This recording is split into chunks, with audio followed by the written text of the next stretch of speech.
Okay, so we'll go ahead and get back started here. And where we left off was with the historical value of the story of creation that's given to us in Genesis chapters 1 and 2. Now, keep in mind there is so much more to be said about the creation story, but I'm sort of having to just skim the surface here and just sort of elucidate a few points for catechetical purposes, and we have to move on. We also looked at the literary artistry of the framework of the six-day succession, culminating with the seventh day of rest, the Sabbath. Now what we want to do is see what can we understand, what can we come to understand about God and about man and the relationship between the two and the created order of things from this literary framework of the six-day succession and the Sabbath. The first is this: God is over and above his creation. This is one of the fundamental truths that the author of the creation story is trying to convey within the 6th century BC, responding to some of the pagan worldviews. Some of those pagan worldviews that understood everything is God, or the sun is God, the moon is God. The author of Genesis, in its creation story, in this apology, in this defense, says no, God is over and above the created things of the cosmos. God is transcendent because he created them. If he created them, they are not him, you see? So he is over and above his creation. Secondly, creation has an ordered design that is the product of an intelligent being versus random chaotic events. Creation is not just the byproduct of some conflict between two eternal principles of good and evil, and consequently it being purposeless and meaningless, and it being the product of random chaotic events. No, it's ordered. It's intelligible. It comes from an intelligent being. That's the point of the first set of 3 days, complemented by the second set of 3 days, climaxed and completed with the seventh day. There is order there. There is form being given. Then the completion of that form with rulers within the distinctive realms of things. That's the product of intelligence, not random chaotic events. And not only is this essential for, the Israelites within the 6th century BC while they're in Babylonian exile, in responding to the various pagan worldviews, but that's essential for us today. There is purpose and meaning to our existence, to the existence of the cosmos as well. Thirdly, creation is good. The author of Genesis is communicating to us that this absolute good God, the God who is infinite goodness, creates the physical world, the visible world. And so therefore, consequently, the things of the visible world are essentially good because they come from the good God. And as we commonly heard as children, God don't make junk, right? And so the creation is a good thing. Once again, responding to that pagan worldview that the created world or the visible world or the physical world is evil, right? The author of Genesis saying, no, things of the created world are good. And so therefore you, Mike, you, Joe, you, Larry, me, Carlo, we're good. Essentially good by virtue of being a creature of the Creator. And as we see through the revelation of the story, by being through the revelation of the story and then ultimately through Jesus Christ, by being a son and a daughter of God, we are essentially good. Fourth truth, the fundamental truths about man. You might say these are anthropological truths. Now, I can give you a list of various things that we learn about the human being, about man, from the creation story itself, using it as sort of a springboard into the doctrine or the understanding of the human being. But I just want to share with you two. First of all, as you see there on your handout, man is ordered to eternity and the supernatural, i.e. God. And the clue for this is the seventh day following the sixth. As we go through that literary framework, we see something that is fundamental becoming more complex, right? There is this sort of starting with just distinctive realms, light, darkness, and working its way up to sun, moon, and stars, and then finally working its way up to man. And what seems to take place is that everything of the previous stages are ordered toward that which comes next, okay? And man being the end of the creation account, we see, and we're going to, I should have put B as A. I'm going to have to switch that around next time. Man is the climax. I'm going to kind of put both of them together here, okay? Man is the climax of creation, right? So everything is ordered to man. Everything of the created world is ordered to man. It is for man. Man is the climax of creation. But as we see in the literary framework of everything in the six-day succession being ordered to man, well, then that would imply that man and everything that comes before man is made for him. But guess what? There's another day, so that would imply what? Man is made for the seventh day, i.e. God. And the seventh day represents God because notice in the scriptural text, it never says that there was evening for the seventh day. For the first 6 days, it says there was evening, day 1. There was evening, day 2. There was evening, day 3. All the way through day 6. But when it gets to the seventh, it does not say there was evening. What's the interpretive application? It is a suggestion of the eternity of God. That the seventh day is the eternal rest with God that man is made for. You see? Man is made for God. Man, everything of the created order is made for man, but man is made for God. And man is made for that eternal rest with God. Man is made for the supernatural world, the supernatural realm. You see, my dear friends, everything of the 6 days is of the natural order of things. And man is made on the sixth day to signify his connection to the natural order of things. But even though man is made on the sixth day, man is made on the man is made for the seventh day. Man is made for the supernatural. And so we have to reflect in our own lives, are we people of day 6? Are we people of the natural world? Or are we people of day 7? Do we live for day 6?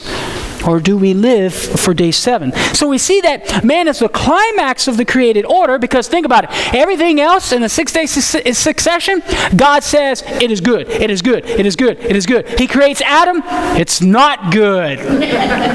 Right? And then he creates Eve, and then once Eve complements Adam and you have this human complementarity of communion of persons, and we'll get to this next week, what does God say? It's very good. So we see that man, including male and female, using man in the generic sense, man is the climax of creation. Everything is ordered to man, but man is ordered to God. And we can extract that truth from the literary framework of the 6-day succession. If I say it's purely a legend, it's purely a figment of the imagination, well then I undermine this essential anthropological truth about man.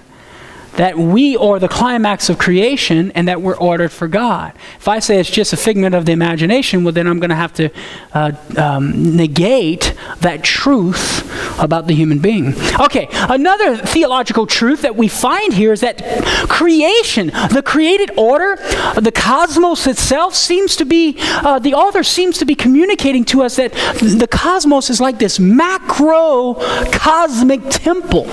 How so? Well, interestingly enough, we discover certain parallels between the creation story, the erection of the Mosaic tabernacle in the wilderness, and the Solomonic temple. There are tons of parallels between these 3 events in the Bible. I'm just going to elucidate 4 for you. First of all, in the Garden of Eden, we read about precious stones such as gold, bdellium, and onyx in Genesis chapter 2, verse 12. Well, in the erection of the tabernacle in the wilderness, we read about precious stones, gold and onyx in Exodus 25, verse 7, verses 11 through 39, Exodus 28, 9 through 12. In the building of the Solomonic temple, We read about these precious stones again, gold and onyx in 1 Kings 6, 20 through 22, and in 1 Chronicles 29, verse 2. Interesting, huh? These precious stones, gold, onyx, are mentioned in the Garden of Eden creation story, the Mosaic tabernacle in the wilderness, the Solomonic temple. Second parallel. In the Garden of Eden, Adam is told to till and keep the garden. Shamor and Avodah in Hebrew. Two Hebrew words in Genesis 2, 12 through 15, that when elsewhere are found together, they are used in reference to the ministry of the Levitical priest in Numbers 3, 7 through 8, how they are to shamor the tabernacle, which can be translated as guard the tabernacle. Okay? And then these two Hebrew words, Avodah and Shamor, are also used together in 1 Kings 9, 6 through 7. In reference to the priest of the Solomonic temple. Also 2 Chronicles 23, 19. So it can be used in reference to guarding the temple, and then it can also be used in reference to serving in the temple, offering the sacrifice. Interesting. Avodah, Shamor, in the Jewish tradition are priestly terms. And they're being used in reference to Adam in Genesis chapter 2, verse 15. So what does that signify about Adam? Adam must be a priest. Well, if he's a priest, in the context of this cosmos, what might that make the cosmos? A temple, because where priests serve are in temples, you see. Third parallel, you have the theme of the seventh day. You have the seventh day rest in the creation story. Moses declares the seventh day holy when the tabernacle was finished in the book of Exodus. And when King Solomon completes the building project of the temple, he consecrates the temple in the seventh month on the seventh day of a 7-day feast and offers 7 petitions. Do you think 7 is important? Yes, as we're going to see in a minute, 7 is the number for covenant. So the seventh day theme runs parallel through all 3 events. And then finally, in Genesis chapter 1, verse 2, in the creation story, the Ruach of God, R-U-A-H, and in the Hebrew tongue, you got to pronounce that H in a way that I just cannot do it, okay? So let's just say Ruach, the Ruach of God, the Spirit of God, that means the breath, right? Also referencing the Spirit of God, hovers over the primordial waters. Well, when Moses finishes and completes the tabernacle in the wilderness in Exodus 40, what happens? The Shekinah, the Spirit of God, overshadows or hovers over the tabernacle. And then when Solomon completes his temple in 1 Kings 8:10, the same thing happens. The glory cloud of the Lord by day, pillar of fire by night, the Shekinah, the Spirit of God, hovers over the temple. So these are just 4 parallels. My friends, there are really, literally, probably 15 different more parallels that we can see running between these 3 events, the creation story, tabernacle in the wilderness, Solomon's temple.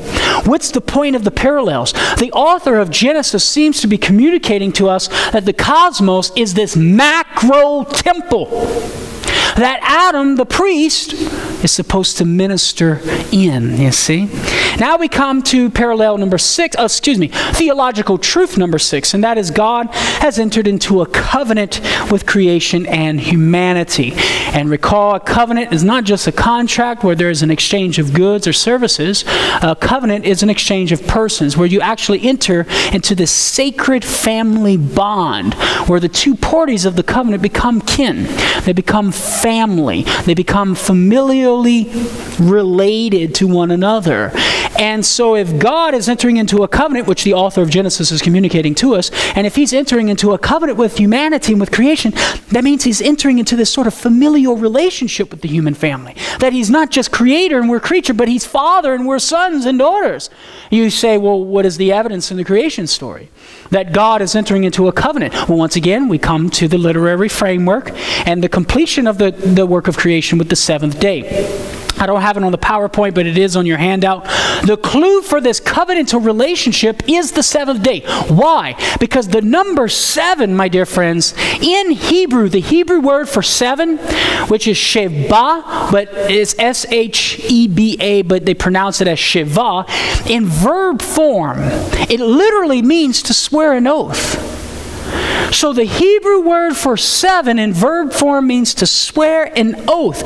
So to swear an oath, you're literally sevening yourself. So the word, the number 7 in the Hebraic mindset is a number for covenant. And that's what the author is trying to communicate to us. That's why God rests on the 7th day. That's why his work of creation is completed on the 7th day, because that's the number of the covenant. Signifies God is entering into a covenant with the human family, which further reveals something about God, that is, he is an immanent, loving father to us. We even get, you see, remember how we talked about God as father, right? And this touches on how God is father in relation to his creation. God is father to us not just by being a creator, but God is father to us by entering into a covenant with the human family. And that's what the author of Genesis is trying to communicate. And this responds to various worldviews about God. That God is just some transcendent master way out there that just is like the watchmaker that leaves the watch to itself, right? And he's not involved in our lives because he's so transcendent. He's so majestic in that he's master, and that we're just slaves, right? But what the author of Genesis is communicating to us, and as is perfectly revealed through the revelation of Jesus, no, God is not just creator and we're a creature. God is father. We're sons and daughters. God is a loving father who wants to be intimately involved in our lives. So intimately involved, he enters into a covenant with us and a sacred family bond. That's huge, my dear friends. That's what's being revealed with the literary framework of the 6-day succession and the creation story. So you see how we get all of these theological truths about God and about man from the creation story. Now, in paragraphs 290 through 292, the Catechism speaks of creation being the work of the Trinity. I'm not going to spend any time on that. It's pretty simple to read. You can read it yourself. But I just want to note one thing. When we're talking about the creation being the work of the Trinity, recall our lesson on the Blessed Trinity. Remember how we said, let me back up. We have to ask the question, what's the rationale behind creation being the work of the Blessed Trinity? The reason behind that, or the rationale, is what we talked about in our lesson on the Blessed Trinity.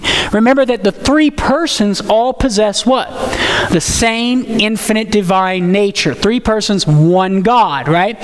So if all 3 persons possess the same infinite nature, the divine nature, all 3 persons, or that one supreme unrestricted being, that reality God, well then all 3 persons have or possess the same infinite intellect and the same infinite will, right? Now keep in mind, this is what Jesus reveals to us. We know this by divine revelation, but we know it to be true. So if they all possess the same infinite will, well then guess what? All 3 persons perform the act of creation, correct? So this, getting back to what you were stating earlier, Larry, what was that, paragraph what, 330 something? I can't remember. Anyway, in regard to it stating how the Word brought things into existence from nothing, that's indicating that the second person of the Trinity with the Father creates, as well as the third person, the Holy Spirit. Why? Because they all possess the same infinite will. So this is the rationale behind this catechetical point of the work of creation being the work of the Blessed Trinity. It's emphasizing the unity of the 3 persons in substance and essence and nature. Now, we come to the purpose of creation in paragraphs 293 through 294. And the Catechism points out how the purpose of creation is the glory of God. A glory not to be added to God, but a glory that is manifested for the created world, human beings in particular, to recognize. Here's what the Catechism states. St. Bonaventure explains that God created all things, not to increase his glory, but to show it forth and to communicate it. For God has no other reason for creating than his love and goodness. Then in paragraph 294, the First Vatican Council explains this one true God of his own goodness and almighty power, not for increasing his own beatitude, nor for attaining his perfection, because he's already perfect, right? But in order to manifest this perfection, through the benefits which he bestows on creatures with absolute freedom of counsel, close quote. So the idea is that God creates in order to manifest his glory to humanity so that we can perceive it. I mean, think about it. When we study physics and science and the cosmos, and it's just fascinating. It's an amazing thing. When you look at the universal constants of the universe and the initial conditions that were necessary for life form to exist within our universe, those values and those conditions are so finely tuned that if they're off by the smallest fraction, try for example 10 raised to the 50, 1 part in 10 raised to the 50, which is a decimal point, 49 zeros and a 1 at the end. You know, if some of our constants were off by that little smidget of a fraction, no life form could exist in our universe. I mean, you know, our universe wouldn't even exist. It would have exploded or collapsed. When you look at all that, what does that do? It shows the glory of God. We're able to perceive the glory of God in and through creation. So the purpose of creation is for the glory of God. This is the Christian understanding of the created world, friends. The created world is a good, fundamentally, because it manifests the glory of God. And if we have a proper worldview of the world, if we have a proper view of creation in the cosmos, what will that lead us to? God. And that's precisely what we try to do at the Magid Center of Reason and Faith, founded by Father Spitzer. Through science and through physics, through the cosmos, we can actually see the glory of God and it leading to God, as opposed to science leading us away from God. And all of this is embedded in this catechetical point of the purpose of creation being the glory of God. Now, let's move to paragraphs 295 to 301. And we come to this particular section as the mystery of creation. And there are basically 5 catechetical points that I'm going to highlight to you. I'm just going to kind of run through them. It doesn't require a lot of explanation, but I'm just going to highlight and give them to you in a systematic way. Catechetical point number 1, creation is the product of order and wisdom. The Catechism points out in paragraph 295. We already saw that in seed form through the creation story, right? We saw that from the literary framework of the creation story. It shows us that God created the world with order and with wisdom. As Larry pointed out, as the Catechism points out, the Word created. Through the Word, God creates the world. What is the Word? It's the thought of God, the wisdom of God, you see? The intelligence of God, you might say. So remember we said, remember this one? Does the Word of God proceed by way of intellect or by way of will? By way of intellect, right? By way of knowledge, you see? And so notice how the Word eternally is generated or proceeds from the Father by way of knowledge, which implies intelligence, right? And so we often appropriate the act of creation through the Word precisely because of the intelligibility of the created world.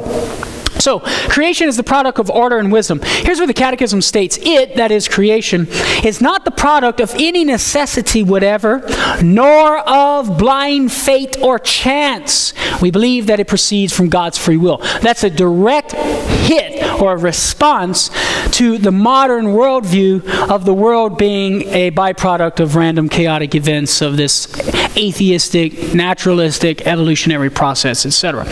So the Catechism is responding to that. The created world is a direct result of the active will of God. So what would that imply? There's purpose to the creation. Catechetical point number 2, God creates out of nothing in paragraph 296. And I kind of mentioned this a while ago, Larry. That signifies God's omnipotence, right? God has infinite power to create ex nihilo, that is from nothing. He doesn't have to use any sort of pre-existing stuff to make human beings or make the sun or make the stars, make space-time continuum and all that stuff. God can simply will it into existence from nothing. Hence, what we spoke about in past or previous lessons, we can prove from physics that with high probability there is a finite past time. There is an absolute beginning to time and all of physical reality. Before that point, can't even use the word before, but just for the sake of logic, before that beginning point there was nothing, right? then it came into something. Well, that necessitates a creator transcendent of physical reality, time and space, etc. So that creator brought the universe something from nothing. That requires infinite power. So it's suggesting God's omnipotence. That is, he's all powerful, right? Catechetical point number 3, creation is ordered in good. Once again, the Catechism emphasizing creation is good, responding to the understanding that things of the created world are bad, matter is bad, spirit is good, right? And then once again, as I mentioned before, this is a common tendency even among various Christians. Many Christians within different, even Catholics, I think, have bought into this understanding. But you see it prevalent among many non-Catholic Christian communities that the body's bad. You know, get rid of this thing. We got to get rid of this thing. And only the soul is good, you know. And that's actually, that's pagan philosophy, right? That the body is bad, only the soul is good. The Catholic Christian understanding is that, no, the body is indeed good because it's united to the soul, and the two together make up the human being. Now, in the hierarchy of being, philosophically, we know that our immaterial soul is higher in the level of being than matter, because spirit is higher in dignity than matter, but nevertheless, matter is still good. And we know that the body is not absolutely bad, because guess what? We gonna get it back at the end of time, right? Jesus thinks it's pretty darn good, so we ought to as well. Now, here's what the Catechism, a few things to point out. In paragraph 299, Catechism states that creation is ordered and is good. Now, there's a twofold understanding to orderness, the orderness of creation. First of all, the first sense, it's ordered in the sense of it being intelligible and having intelligible design to it. It's ordered in that way. Here's what the Catechism says. Because God creates through wisdom, his creation is ordered. You have arranged all things by measure and number and weight, quoting Scripture. Okay, so it's ordered in the sense that it's intelligible. The cosmos, the created world, has design to it. Right? And when you do science and physics, you discover this. Things are intelligible within the universe. We can come to know and understand certain things because of the fixed laws, etc. Now, it's also ordered in the sense of it being ordered to man. And this is something we mentioned already in light of the literary framework. The Catechism also states in paragraph 299, the universe created in and by the eternal Word, the image of the invisible God, is destined for and addressed to man, himself created in the image of God and called to a personal relationship with God. So notice, the universe is made for and addressed to man. That's a profound statement, friends, that we as man, as a humankind, we're the climax of the created world. And this is indicated by the fact in the literary framework of the creation story, as well as when God tells Adam, you have dominion, right, over the whole earth. That signifies man's supremacy over the created world. But a supremacy that's not to be exploited, right? We can't use that supremacy to exploit the created goods of the earth and abuse that stewardship, right? So stewardship comes into play, but nevertheless we are at the climax. So the created world is ordered in the sense of it has design, it's intelligible, it's a byproduct of an intelligent designer, right? And it's also ordered in the sense that it's ordered to the good of man. And then finally, the Catechism in paragraph 299 speaks of how creation is good. It states the following: because creation comes forth from God's goodness, it shares in that goodness. And then it quotes Genesis, and God saw that it was good, very good. On many occasions, the church has had to defend the goodness of creation, including that of the physical world. And it's talking about the Christian fight against Gnosticism, which is saying that things of the physical world, you know, the body, and don't eat meat, don't have sex. Why? Because the things of the flesh are evil. Only the Spirit is good. And the church has constantly had to fight that, and we're still fighting it today. Catechetical point number 4 about the mystery of creation. The Catechism in paragraph 300 asserts or points out that God transcends creation, but at the same time is present to it. And the significance of this is that the creatures of the created order are not God, right? Because God is the creator. God created them, so he transcends them. So the creatures aren't God. But yet, the Catechism also affirms that God is present to everything. Now, what does that mean to say that God is present to everything. Well, if he wasn't present to everything, well, then things would snap out of existence. Why? That is, his power, his active, willing power is present to everything in existence because, as we see in catechetical point number 4, God upholds and sustains all of creation.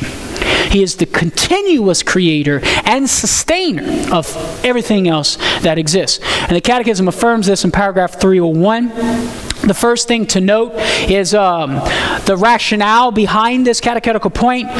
God is the continuous sustainer of everything that exists because he continuously fulfills all of the conditions that are necessary for things to exist. Recall back to our first part of natural theology when we looked at that metaphysical proof for God's existence, and we showed how God is the unconditioned reality that fulfills all of the conditions of the cat. Remember the cat? Okay. Well, he is the continuous fulfiller of those conditions of the cat and everything else in the created order of things. Consequently, he holds and sustains things in existence. Now, the second thing to note, one might ask the question, why doesn't he annihilate things? Does God have the power to annihilate the human soul? Like he brings us into existence. Our body may corrupt, but our soul lives on. But does he have the power to annihilate us? And the answer is yes. But why doesn't he do that? He's not even going to annihilate matter itself. In and of itself, because we know that the material universe will continue to exist in a transfigured way in the new creation. But the reason is because that which he creates, he's committed to it. You see? St. Thomas Aquinas would offer a detailed explanation of this and a philosophical way of explaining this, that when God creates something, he's committed to its existence. And its very existence, the fact that it has being, in philosophy we say esse, E-S-S-E, the act of being is a good. And because it has the act of being and it is a good, the all-good God is committed to that good. So even if Carlo, God forbid, goes to hell, the fact that I exist is a good. Because I have being, which comes from absolute being, Almighty God, right? And because the act of being in and of itself is a good, God is committed to that good and will not annihilate it or take it out of existence. Finally, the third thing to note in paragraph 301 of the Catechism points out how by understanding God upholds and sustains creation, it gives joy and confidence. So there's a sense of joy that can sort of arise forth from the understanding that God right here and right now is holding me in existence. And if he would not be, I would snap out of existence. What might that inspire within my heart? Perhaps a sense of gratitude. Like, thank you, God, for holding me in existence right now, right? And with gratitude comes a sense of joy and a sense of love, you see?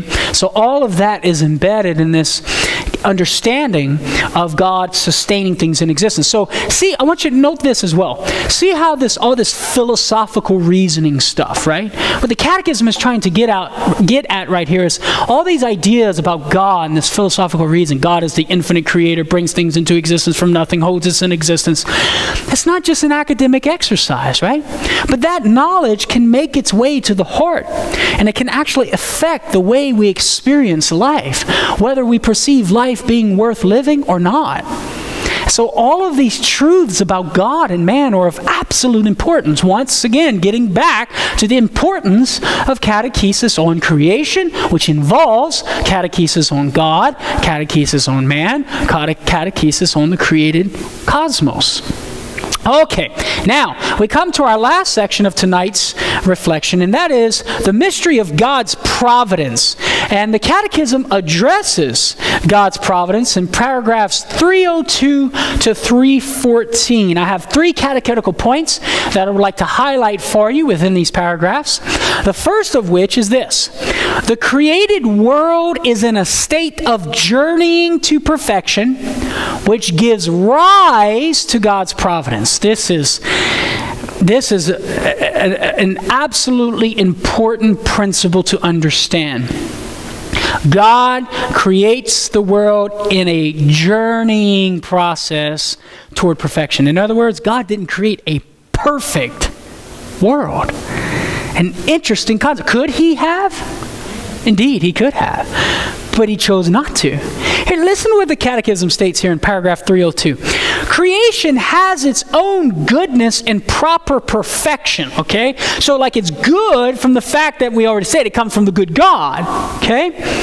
But it did not spring forth complete from the hands of the Creator. The universe was created in a state of journeying toward an ultimate perfection yet to be attained, to which God has destined it. We call divine providence the dispositions by which God guides his creation toward this perfection. Interesting, huh? So God creates the world, the created order of things, in a state of incompleteness. It's not yet perfectly complete. It's in a state of journeying to some state of perfection. And God's interaction with the created order to bring it to that state of perfection, what would we call that? The economy, right? God, looking at God economically as versus theologically. That economy is basically God's divine providence. Working, involving in with the created order of things, bringing that created order to its state of absolute perfection. Now, this leads us to catechetical point number 2. God, in this divine providence, has willed to involve free human agents in carrying out his providential plan. So, the act of leading the created order in the state of journeying toward perfection, he's willed to involve free human agents, human beings with free will, to cooperate with him in carrying out this providential plan of the created order of things reaching the state of completed perfection.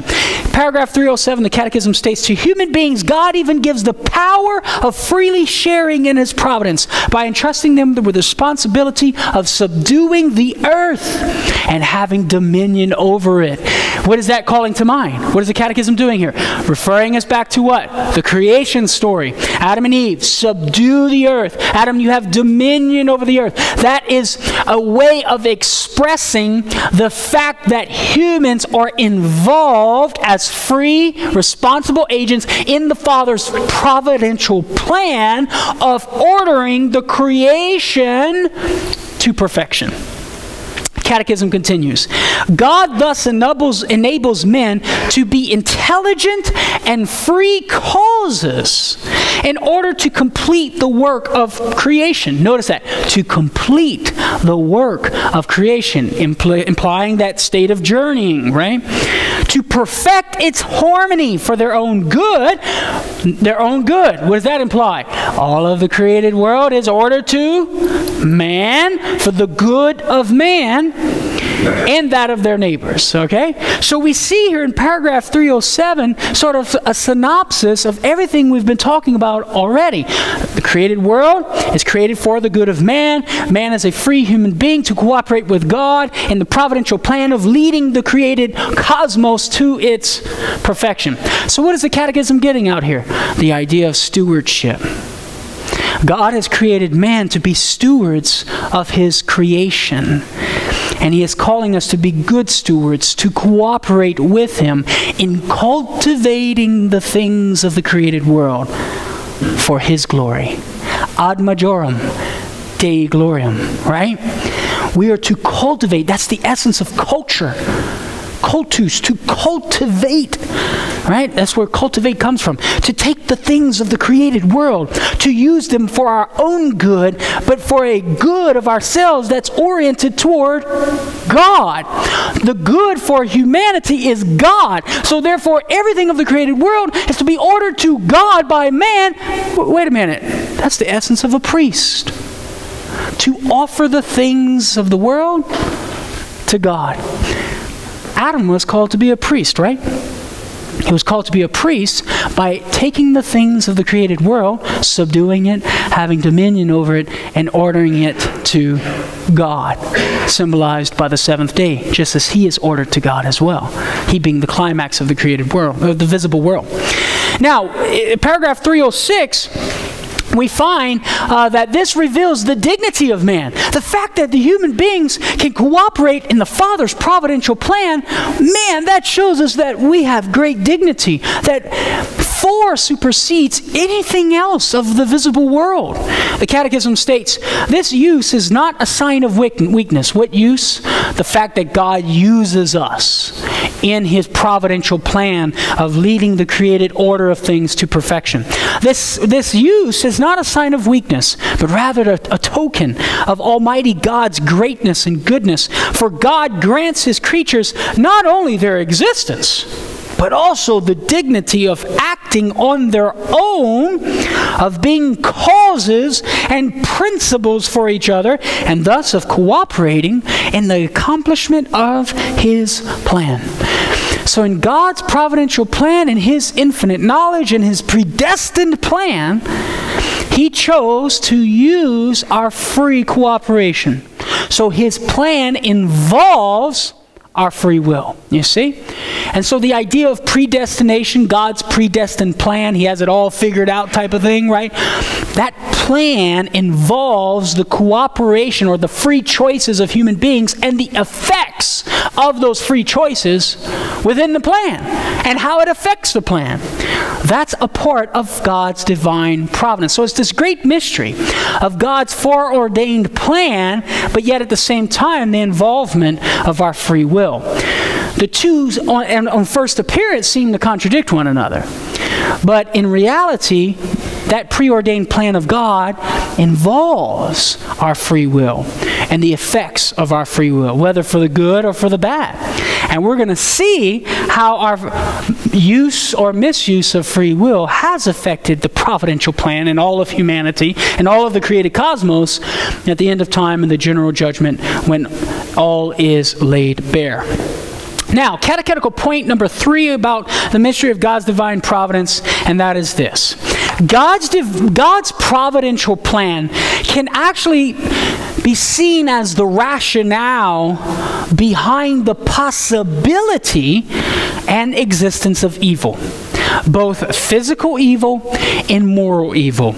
And we see this in paragraphs 309 to 314. It's interesting. The Catechism devotes these 5 paragraphs to the problem of evil within the context of God's divine providence.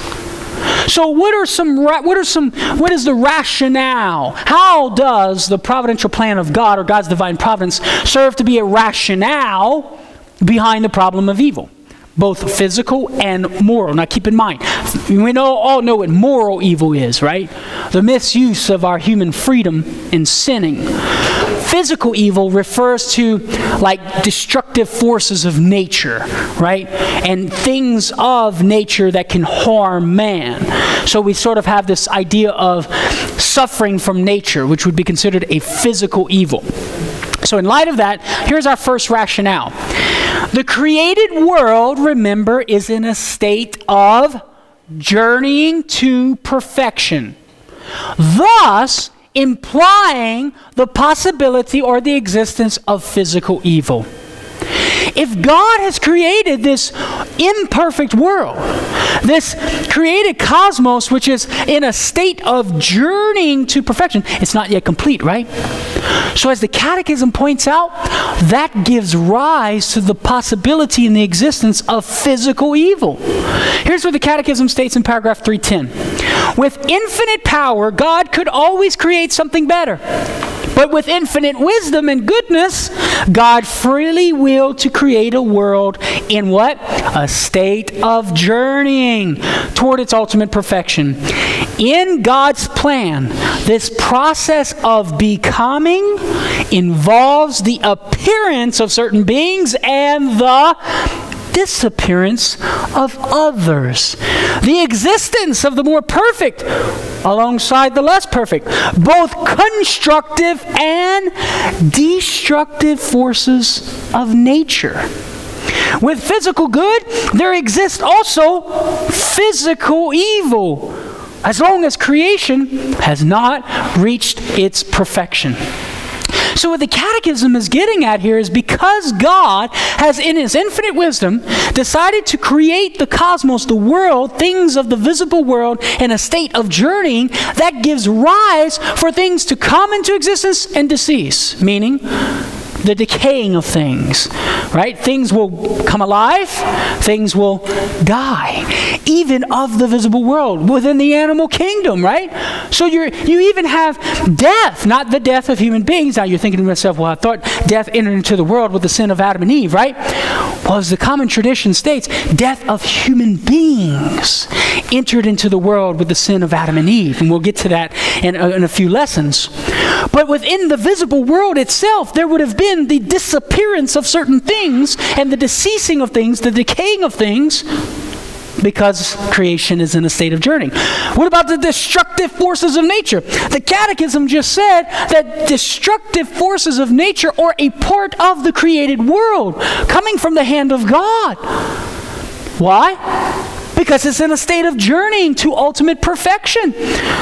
So would there have been earthquakes and hurricanes and tornadoes and destructive forces of nature prior to the fall of Adam and Eve? Yes.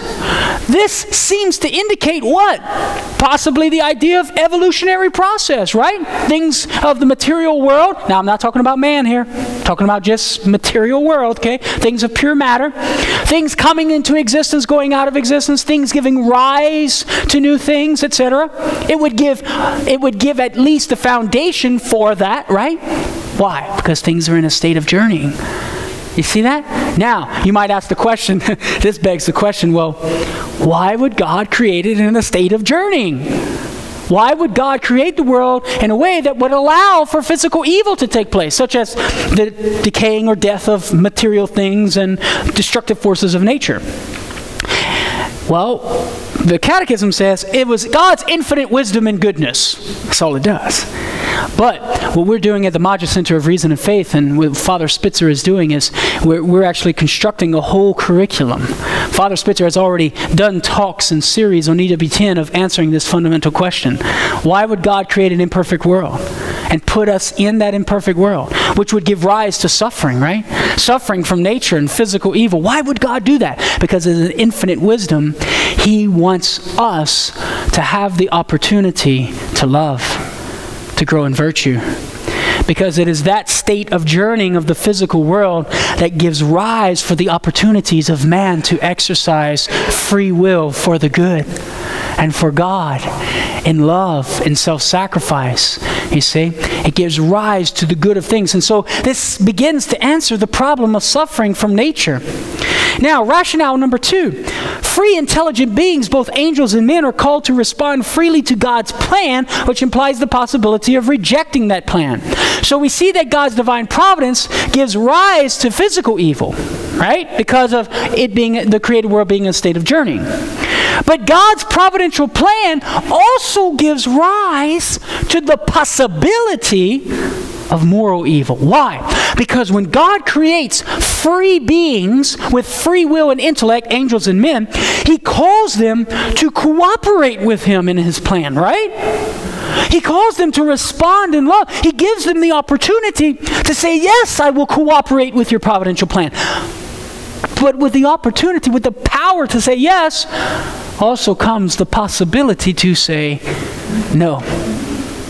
And so it's God's, the idea of God working in and through with the created world, journeying it towards its perfection and involving free human agents in that plan, that gives rise to the possibility of moral evil. You see? Thus, we have the answer to the question of whence does evil come? It comes from the misuse of the free will and a failure to cooperate with God's providential plan. Here's what the Catechism says, paragraph 311. Angels and men, as intelligent and free creatures, have to journey toward their ultimate destinies by their free choice and preferential love. They can therefore go astray, right? Indeed, they have sinned. Thus has moral evil, incommensurably more harmful than physical evil, entered the world. God is in no way, directly or indirectly, the cause of moral evil. Now, what does that imply? That implies that God is involved with physical evil, right? In the sense of the created world being in a state of journeying, things coming and disappearing, death, right, of the material things. Death, philosophically speaking, is a composite being reduced to its component parts, okay? So you have material things decaying and breaking down. That can be associated with God's plan of the created world. You also have destructive forces of nature. That can be associated with God's plan, either directly or indirectly. But moral evil? No. Cannot be associated with God, because moral evil is the misuse of an individual's free will. Now, does God give rise to the possibility of moral evil? Yeah, because he created them freely, with free will, right? Calls them to say yes, but that means they can possibly say no. But is God directly or indirectly involved in the act of moral evil? Absolutely not. Okay, so that's an important point. So we see that God's providential plan serves to be a rationale even behind moral evil, because that providential plan involves the cooperation of free human agents, which gives rise to the possibility of what? A lack of cooperation. We call that sin. And finally, rationale number 3, God in his infinite power can bring good out of any evil, whether it be a physical evil, such as a destructive force of nature or decay or death, and even a moral evil. Here's what the Catechism states, paragraph 311. He, that is God, permits it. Permits what? Permits evil, both physical and moral. However, because he respects the freedom of his creatures, and that would be moral evil, and mysteriously knows how to derive good from it. For Almighty God, because he's supremely good, would never allow any evil whatsoever to exist in his works if he were not so all-powerful and good as to cause good to emerge from evil itself. Paragraph 312, in time we can discover that God in his almighty providence, there it is, providence, can bring a good from the consequences of an evil, even a moral evil, caused by his creatures. So the Catechism ends this section with asserting that God, because he's infinite in power, there is no good that he cannot do or bring from an act of evil, particularly moral evil, and even from some case of physical evil. There is nothing to limit God in the good that he can bring about from these instances. You see? So God, once again, this is the idea that God's providential plan, his divine providence, can serve to be the sort of light, right? This background, the rationale behind the problem of evil, moral and even physical evil. And finally, in paragraphs 325 to 354, the Catechism reflects upon God, the creator of heaven and earth. And it talks about the angels and then the visible world. Now, in our next lesson, we're going to focus on one particular aspect of the visible world. We kind of looked at the visible world in general tonight with the cosmos, creation itself. And then in our next week's lesson, we're going to zero in on that one particular element of the visible world, namely man. And we're going to look at the church's teaching on the human being, so you might say it's sort of a anthropological lesson 101 type of thing, okay?